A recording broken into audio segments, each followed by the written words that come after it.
지구 반대편 동유럽의 루마니아에서도 한류가 인기입니다. 평균 월급 90만 원에 불과한 이 나라에서 한 젊은 여자가 한국어를 배우기 시작했습니다. 처음엔 무슨 중국도 일본도 아닌 한국어를 배우냐고 했지만 그 선택은 그녀의 인생을 완전히 바꿔놓았습니다. 그녀의 가족들의 인생까지 뒤흔든 이야기. 무슨 일인지 알아보시죠. 에바, 또 그 이상한 말 하고 있었지? 엄마의 목소리가 문 너머로 들렸어요. 저는 깜짝 놀라 입을 다물고 얼른 화면을 닫았어요. 하지만 이미 늦었죠. 문은 벌컥 열렸고 저희 엄마는 노트북을 들여다보셨어요. 도대체 지금 몇 시인데 너 거실에서 뭐 하고 있는 거야? 또 그 이상한 드라마 보고 있었니? 아니에요.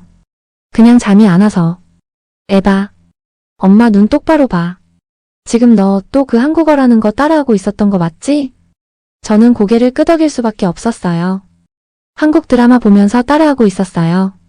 그러자 어머니의 표정이 확 굳어졌어요. 한국어? 그게 뭐야? 루마니아 사람이 그 말을 배워서 뭐 하려고? 그냥 좋아서요. 에바, 좋아하는 거야 좋지. 근데 그게 현실이 돼야 의미가 있는 거지. 그 나라가 너한테 뭘 해줬다고? 우리가 한국이랑 무슨 상관인데 그런 쓸데없는 시간 낭비를 해? 아버지도 옆방에서 나오셨어요. TV 소리가 꺼졌고 거실엔 저희 셋만이 남았어요. 네가 변호사가 되겠다는 것도 아니고 간호사가 되겠다는 것도 아니고 무슨 한국어야, 그게 밥 먹여주냐? 그때는 정말 온몸이 얼어붙는 줄 알았어요. 하지만 이상하게도 마음속 깊은 데선 꺼지지 않는 작은 불씨 하나가 있었어요. 엄마, 아빠. 제가 정말 좋아서 하는 거예요. 그냥 소리도 예쁘고 뭔가 계속 듣고 싶은 그런 언어예요. 부모님은 아무 말도 하지 않으셨어요. 대신 고개를 절레절레 흔드시더니 그냥 방으로 들어가 버리셨어요. 그날 밤 저는 눈을 감을 수가 없었어요. 이불 속에 파묻혀 조용히 이어폰을 끼고 다시 한국 드라마를 틀었어요. 배우들이 말하는 대사를 따라 중얼거리며 마음속으로 외쳤어요. 난 이 언어를 내 것으로 만들 거야. 그리고 그게 저의 첫 번째 반항이자 첫 번째 도전이었어요. 제가 자란 곳은 루마니아 북부에 있는 알프데 트란실바니아라는 작은 마을이에요. 수도인 부쿠레슈티까지는 버스로 8시간 넘게 걸리는 외진 곳이었죠.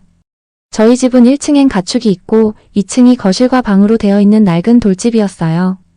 전기만 겨우 들어오는 정도였고 겨울이면 수도관이 얼어버리기 일쑤였어요.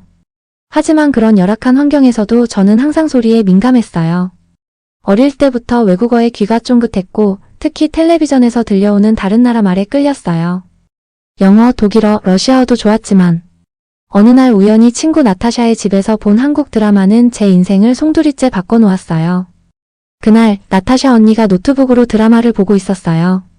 화면엔 낯선 동양 배우들이 나와서 감정을 주고받고 있었는데 그들의 말소리가 너무 낯설고도 부드러웠어요. 언어도 처음 듣는 거였죠. 영어도 러시아어도 루마니아어도 아닌 한국어. 이게 뭐야? 하고 물었더니 나타샤 언니가 말했어요. 요즘 인기 많은 한국 드라마야. 진짜 재밌어. 그날 이후 저는 혼자 한국어를 검색하기 시작했어요. 자막이 붙은 드라마부터 시작해서 한국 노래, 뉴스, 강의까지 가릴 것 없이 보기 시작했어요. 부모님이 주무시는 시간대 저는 조용히 컴퓨터 앞에 앉아서 혼자 입을 움직였죠. 안녕하세요. 감사합니다. 사랑해요. 말하자면 한국어는 제게 탈출구였어요. 작은 산골 마을을 벗어날 수 있는 열쇠처럼 느껴졌어요. 아무도 관심을 갖지 않았던 그 말이 제 인생을 바꿀 거라고 믿었어요. 고등학교를 졸업하자마자 저는 가방 하나 메고 부쿠레슈티로 올라왔어요. 시골에서는 처음 타보는 열차였고 창밖에 펼쳐지는 도시 풍경은 마치 딴 세상 같았어요. 부모님은 처음엔 대학까지 가는 것 자체를 반대하셨지만 한국어를 배우겠다는 말보단 조금 덜 충격적이었는지 어찌어찌 허락해 주셨어요. 부쿠레슈티 대학교 동양학부에 들어갔지만 안타깝게도 한국어 전공이라는 건 없었어요. 중국어, 일본어는 있었지만요. 그래도 저는 포기하지 않았어요.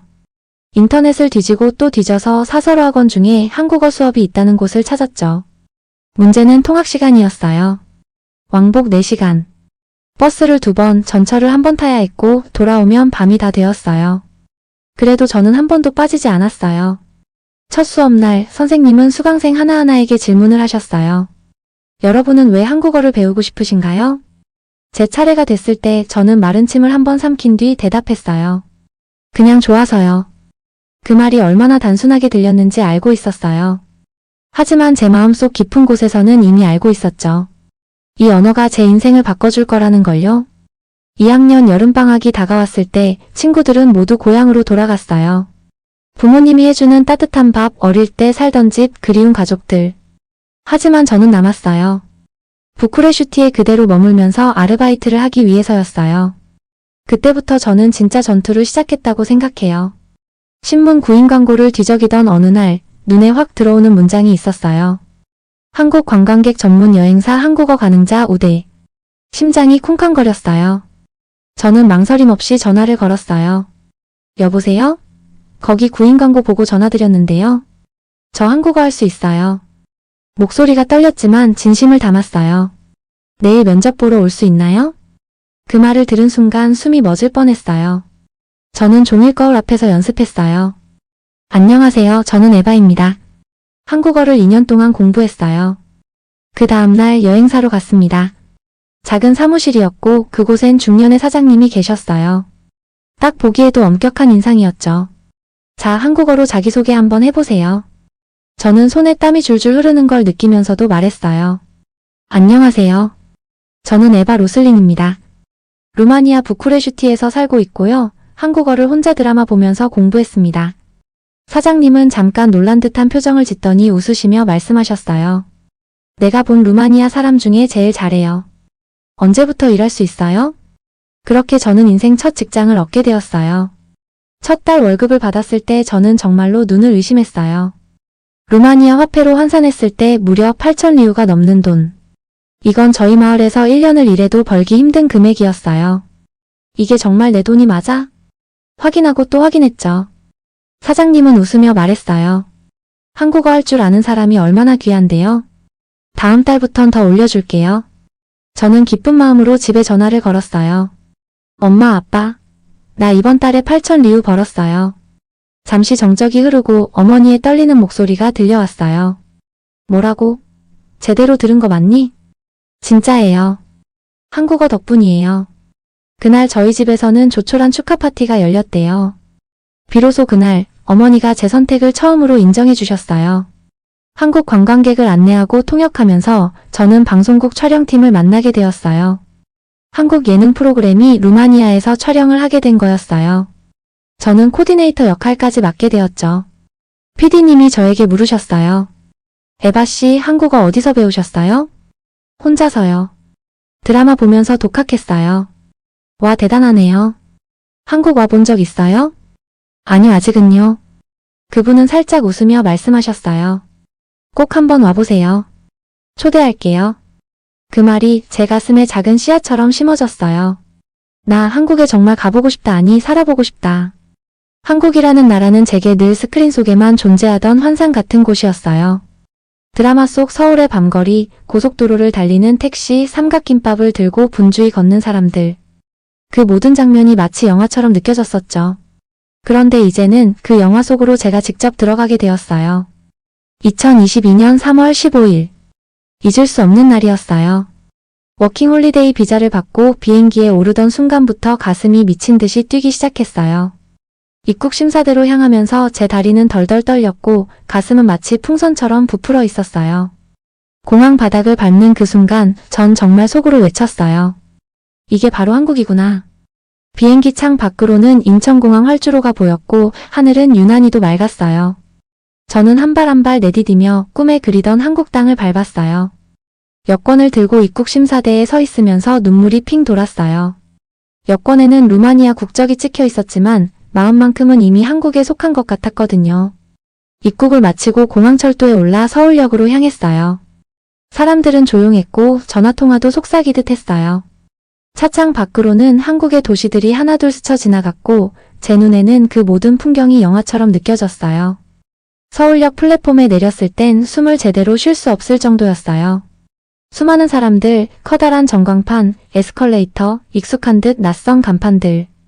드라마에서 수없이 봤던 그 장소에 제가 서 있다는 게 믿기지 않았어요. 제가 예약한 숙소는 고시원이었어요. 방은 작고 창문도 조그맸지만 저는 그곳이 마치 왕궁처럼 느껴졌어요. 싱크대 옆엔 작은 냉장고, 벽엔 전등 스위치, 침대 위엔 얇은 이불 한 장이 있었지만 저한테는 그 모든 게 내 공간이라는 게 감격스러웠어요. 짐을 풀자마자 저는 바깥으로 나갔어요. 밤 11시가 다 되었는데도 편의점 불빛이 번쩍였어요. 24시간 영업이라는 말이 이렇게 감동적으로 느껴질 줄 몰랐어요. 편의점 안에서 삼각김밥, 컵라면, 바나나 우유를 하나씩 집어들었어요. 이거야 진짜 드라마에서 보던 거. 계산을 마치고 따뜻한 컵라면 국물을 마시며 혼잣말을 했어요. 이상하게 눈물이 나왔어요. 너무 행복해서요.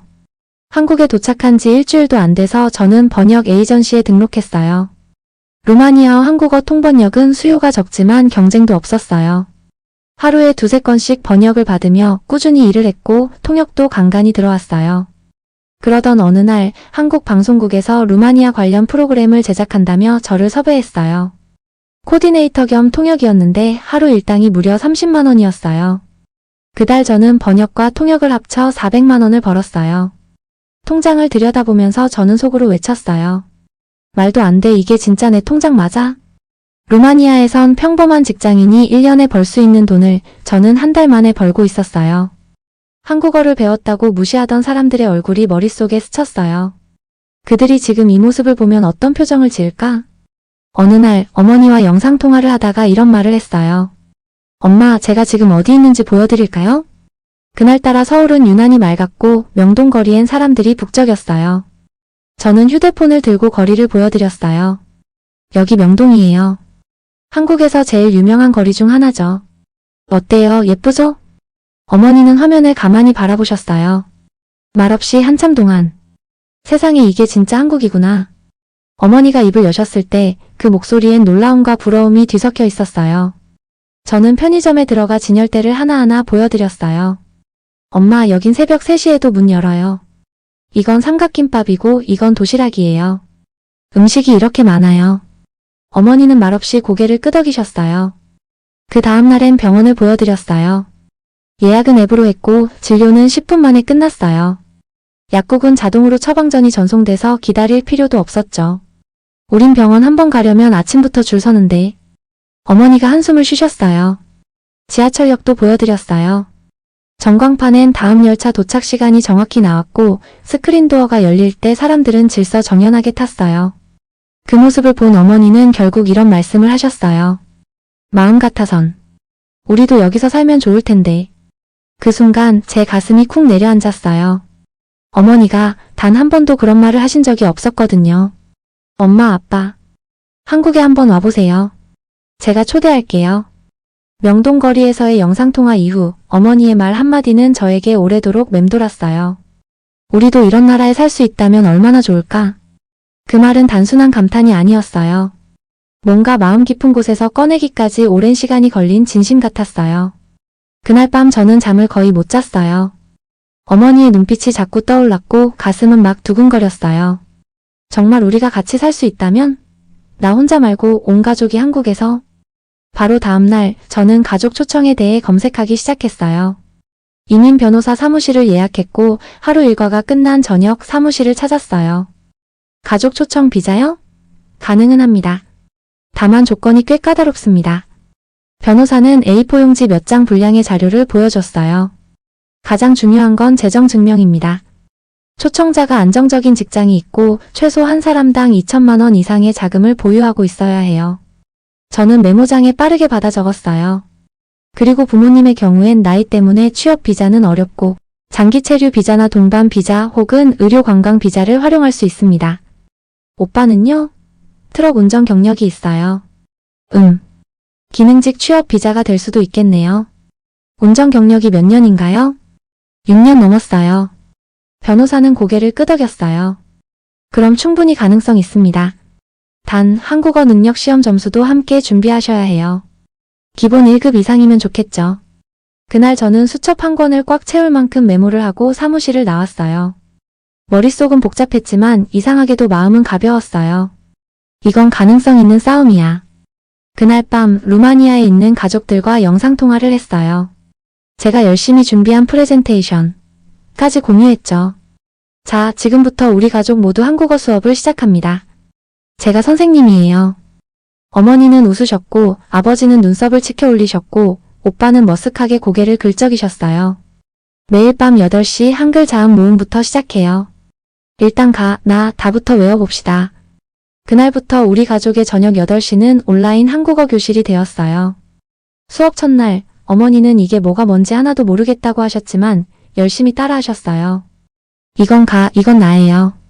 합치면 가나예요. 오빠는 노트를 펴고 깔끔하게 써내려갔고 아버지는 고개를 끄덕이며 반복하셨어요. 감사합니다. 반갑습니다. 맛있어요. 한 달이 지나자 우리 가족 모두 기본적인 인사는 할 수 있게 되었고 오빠는 물류 관련 단어까지 외우기 시작했어요. 택배, 배송, 입고, 출고. 이것도 다 외워야 하지? 그럼요. 면접에서 분명 물어볼 거예요. 오빠는 아침에 출근 전에 단어장을 외웠고 어머니는 시장에 가기 전에도 따라 읽으셨죠. 아버지는 한국어 신문을 프린트해서 보며 단어를 찾으셨어요. 그런데 문제가 하나 있었어요. 저는 프리랜서였기 때문에 가족 초청 스폰서 자격이 애매했어요. 안정적인 수입을 증명할 수 없었기 때문이죠. 정규직으로 취업해야 한다. 그래서 저는 이력서를 새로 작성하고 서울의 여러 기업에 지원서를 넣기 시작했어요. 제 이력은 꽤 괜찮았어요. 루마니아어 능통, 한국어 중상급, 관광 통역 경력, 방송 코디네이터 경험까지. 며칠 후 한 게임 회사에서 연락이 왔어요. 면접장에 들어선 저는 준비한 루마니아 게임 시장 리포트를 꺼내 보였어요. 루마니아는 인터넷 보급률이 높고 모바일 게임 선호도가 강합니다. 특히 10대 후반 30대 초반 유저층이 활발하게 반응하고 있죠. 면접관은 고개를 끄덕이며 질문했어요. 언제부터 출근 가능하세요? 합격이었어요. 정규직 월급 300만원 4대 보험 가입.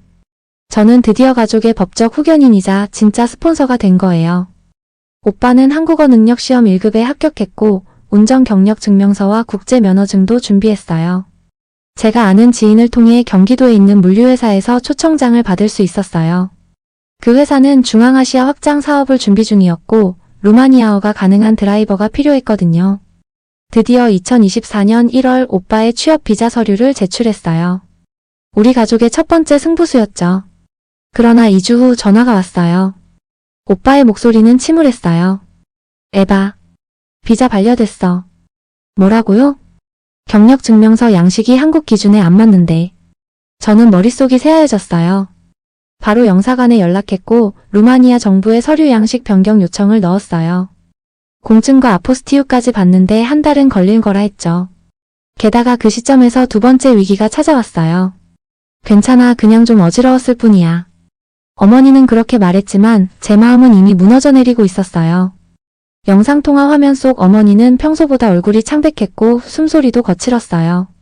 아버지는 당황한 얼굴로 화면 뒤에서 약봉지를 들고 있었고요. 엄마 지금 어디예요? 병원은 갔어요?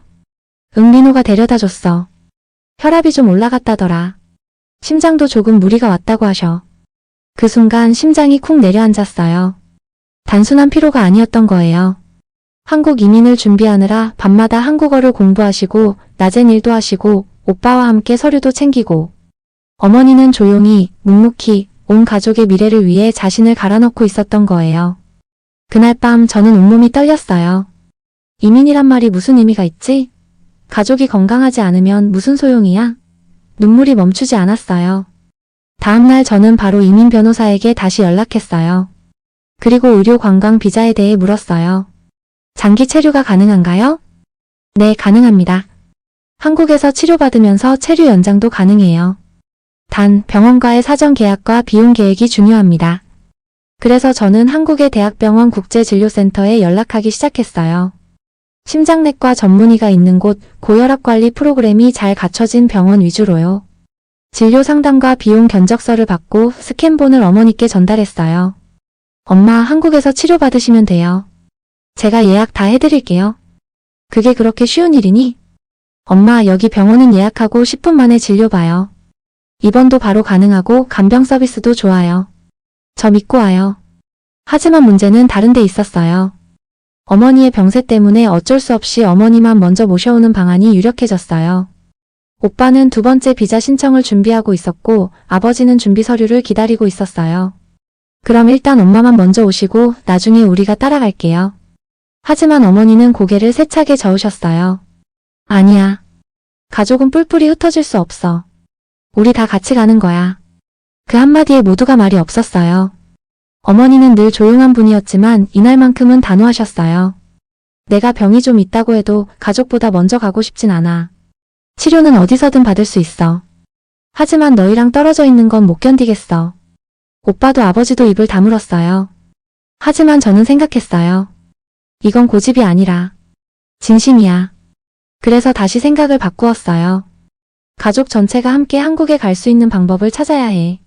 오빠는 한국어 시험 2급 도전을 시작했고 물류회사 측에서는 두 번째 초청장을 발급해줬어요. 이게 아니면 다른 길이 없다는 걸 모두가 알고 있었어요. 저는 낮엔 회사에 다니고 밤엔 프리랜서 번역 일을 병행했어요. 그리고 주말엔 번역 알바까지 뛰었어요. 이유는 단 하나, 재정 증명을 위한 통장 잔고 2천만 원 채우기였어요. 에바, 너무 무리하는 거 아니야? 회사 동료가 걱정하며 물었지만 저는 고개를 저었어요. 괜찮아요. 가족이 오기 전까진 저는 못 쉬어요. 그러던 어느 날이었어요. 회사에서 야근을 마치고 집에 돌아와 번역 마감을 끝냈는데 갑자기 숨이 잘 안 쉬어졌어요. 눈앞이 흐려졌고 그대로 쓰러졌어요. 눈을 떴을 땐 병원이었어요. 과로입니다. 일단 일주일은 쉬셔야 합니다. 의사 선생님의 단호한 말에 저는 고개를 떨궜어요. 그 순간 어머니에게 영상통화를 걸었고 상황을 들은 어머니는 곧장 말씀하셨어요. 미안하다, 딸아. 우리가 너무 욕심을 냈구나. 널 이렇게 힘들게 만들다니. 하지만 저는 고개를 저었어요. 아니에요. 절대요. 엄마, 저 혼자였으면 이렇게까지 못했어요. 우린 가족이잖아요. 병원에서 쉬는 일주일 동안 저는 마음을 다잡았어요. 혼자 다 하려고 하면 안 되겠구나라는 걸 깨달았어요. 그래서 주변에 도움을 요청하기 시작했어요. 회사 동료, 한국에 있는 루마니아 교민들, 예전에 함께 일했던 방송국 관계자들까지 모두가 조금씩 도와주셨어요. 어떤 분은 병원 통역을, 어떤 분은 비자 서류 번역을, 어떤 분은 숙소 정보를 주셨어요. 인천공항. 봄 햇살이 눈부시게 비치던 날, 게이트 앞에서 저는 서 있었어요. 자동문이 열렸고 어머니가 먼저 나왔어요. 휠체어를 밀고 나오는 아버지 뒤에 트렁크 2개를 든 오빠가 보였어요. 에바. 어머니의 외침에 저는 달려가 안겼어요. 1년 넘게 그토록 기다렸던 순간이었어요. 어머니는 의료관광 비자로, 아버지는 동반 비자로, 오빠는 취업 비자로. 우리 가족이 마침내 한국 땅을 밟은 거예요. 에바야, 이 빌라. 작긴 한데 너무 따뜻하다. 경기도 파주에 도착한 날 아버지는 창문을 열며 그렇게 말씀하셨어요.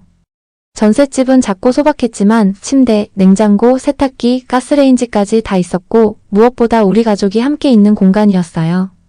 어머니는 거실 구석에서 바닥을 쓰다듬으셨어요. 이 바닥이 왜 이렇게 따뜻하니? 온돌이란 게 이거였구나. 루마니아에선 겨울이면 난방비 때문에 가족 모두가 이불 속에 파묻혀 지내야 했어요. 그런데 한국의 온돌 바닥은 마치 온 가족의 등을 감싸주는 담요 같았어요.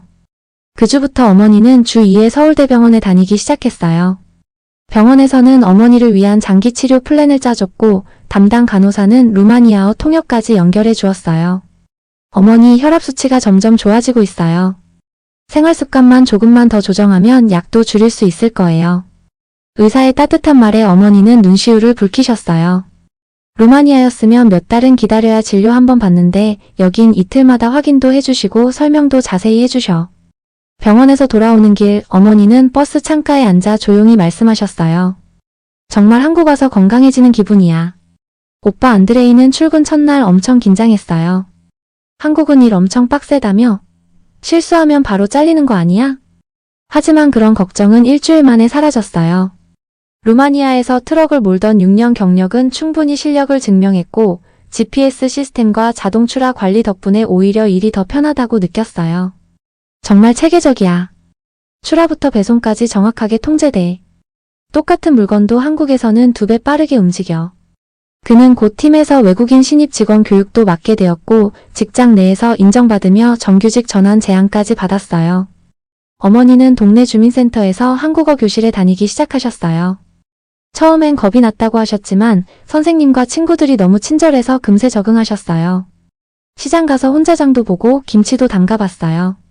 에바, 나 진짜 한국 사람 같지? 어머니의 자랑에 저는 웃으며 고개를 끄덕였어요. 아버지는 동네 노인정에 자주 나가셨어요. 말은 잘 통하지 않지만 바둑판 앞에 앉으면 모든 게 해결됐죠. 나 오늘 또 이겼어. 루마니아식 바둑 전략 보여줬거든. 아버지는 매일 저녁 바둑 이야기로 가족을 웃게 하셨어요. 저는 게임 회사에서 CIS 지역 해외 마케팅 팀장으로 승진했어요. 루마니아, 우크라이나, 조지아 등 동유럽과 중앙아시아 시장을 담당하면서 출장도 잦아졌고 월급도 예전보다 훨씬 많아졌어요. 에바 씨 덕분에 루마니아 시장 열었어요. 다음 분기는 기대하셔도 좋아요. 상사의 칭찬에 어깨가 으쓱했어요.